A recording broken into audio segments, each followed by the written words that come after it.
பெண்கள் தையல் கற்க வேண்டும். ஏன் தெரியுமா? தையல் கத்துக்கிறது ஒரு சிம்பிள் விஷயம் மாதிரியே தோணும். ஆனா அதுல இருக்கிற வாய்ப்பு பெருசு. ஒரு துணியை அழகா மாத்தும் அந்த கைவினை. குடும்பத்தை சுயமா நடத்த ஒரு தைரியம் கிடைக்கும். எதையும் யாரையும் கேட்காம நம்மால செய்ய முடியும்னு நம்பிக்கை வரும். தையல் கத்துக்கிட்டா பிளவுஸ், ஸ்கர்ட், சுடிதார், நைட்டி, ஆல்டரேஷன்ஸ் எல்லாத்துக்கும் இப்போ டிமாண்ட் இருக்கு. நம்முடைய சொந்த ஐடியாஸை ட்ரெஸ்ல டிசைன் பண்ணலாம்.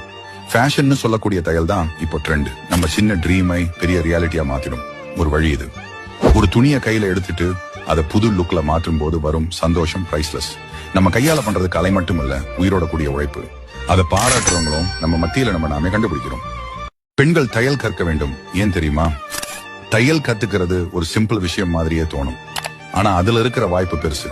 ஒரு துணியை அழகா மாத்தும் அந்த கைவினை. குடும்பத்தை சுயமா நடத்த ஒரு தைரியம் கிடைக்கும்.